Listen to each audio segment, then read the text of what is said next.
Hey guys, it's Caden. Welcome to another episode of Get Prepped Podcast, where we talk with voice actors, nonprofit leaders, and business owners that are going to be in the new game, Get Prepped. Today we have an amazing individual. She's the CEO of Suzy Q's Kids. She is a public speaker, and what makes her organization unique is that they offer bags of goodies to disadvantaged kids. She is Dr. Mary Welsh. Thanks for coming on, Dr. Welsh. Hello. All right. My first question for you is how did you start your nonprofit and what brought you to the nonprofit industry? Yeah. So I've been blessed with 6 children, 6 great grandchildren, and I lost one of my daughters 8 years ago. Her name was Susie. And Susie, she was sick a lot. She was in and out of hospitals a lot. So when she passed from an infection, I needed to make something positive out of that.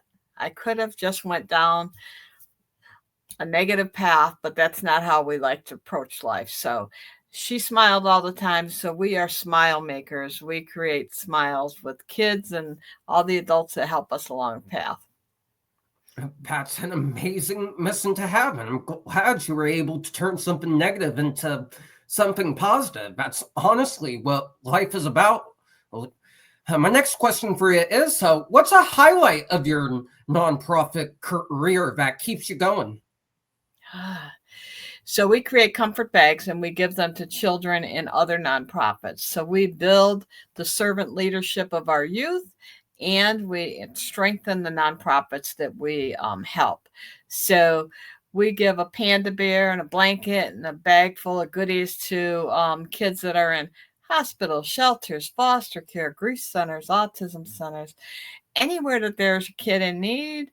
They're in ambulance, they're in deputies' cars, and we're able to calm them and make them feel appreciated and find a little bit of joy in the arms of a panda bear. We've helped over 17,000 kids. We've blessed all the nonprofits that we gift them to. And we also tailor the bags to fit the needs of that nonprofit. So, for example, if it goes to an autism center, the kids get a kit that goes with it that's got the spinners, the poppers, the poles, the squishies, the squashies to work on their senses. If it's a grieving kid, they get a grief book and some inspirational items. If it's a kid in a hospital or a shelter or foster care, they're going to get hygiene items to make sure that they're clean and they've got all the things they need to feel well taken care of, right? That's amazing. Yeah.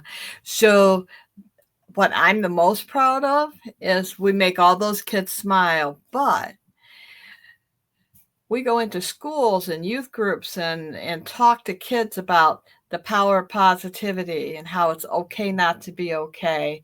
What a moment is. We're the community partner of the year for the American Foundation of Suicide Prevention. So we throw some mental health stories into our discussions.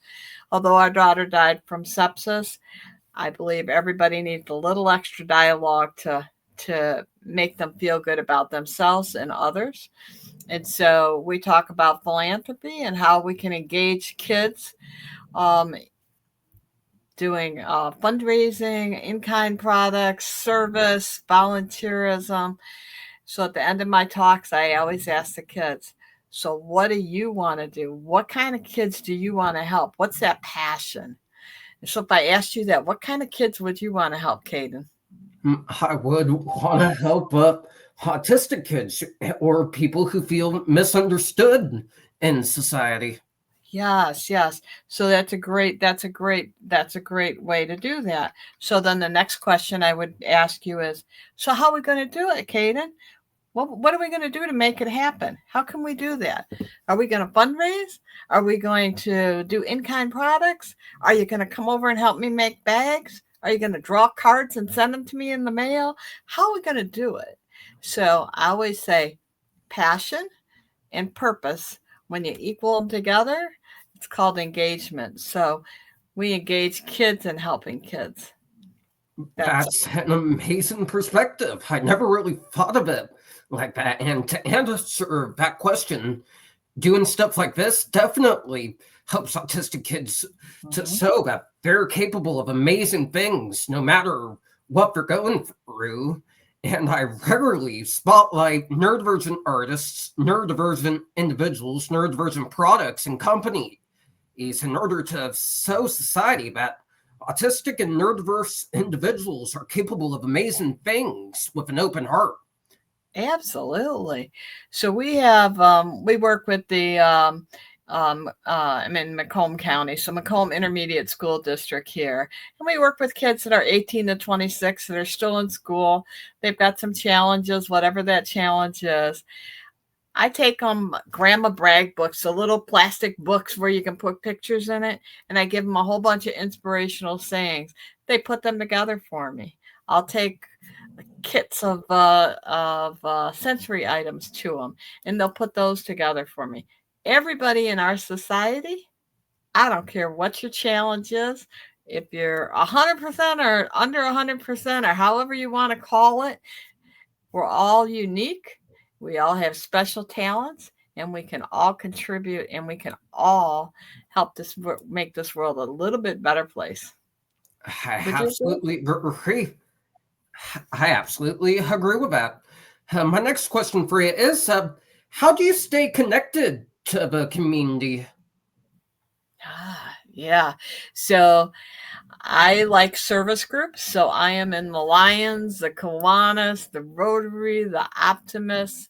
I go to chamber events. I go to networking events. But how I connect to kids is I go to their schools. I go to their cheerleading squads or their Girl Scouts and Boy Scout troops, and I just talk to them. So we had a group of fourth and fifth graders, and I said, make cards for another kid. Make cards to make another kid smile. And their teacher got a whole bunch of art paperwork out and stuff, and they just went to town. I got airplanes. I got all different kinds of shapes, the sizes, but they put a whole bunch of dad jokes in them. And so as I was reading them, I was laughing. As the people were putting the bags together and putting them in the bags, they were reading them and they were laughing. And at the end of that bag stuffing where I used all those cards they had given me, that group of kids said, hey, I want to make cards too. So then we did an art project afterwards, and they made cards for the next group of kids that came through. And I got to go to their, it was the Honor Society, Junior Honor Society. I got to go to their graduation, and I got to talk to their parents and grandparents and tell them how we're teaching our young people to do good and what they did and how they were role models for other kids. And they were just, they were so pumped up that they were excited that, that was recognized, that kids were, right? We all can help. That's amazing.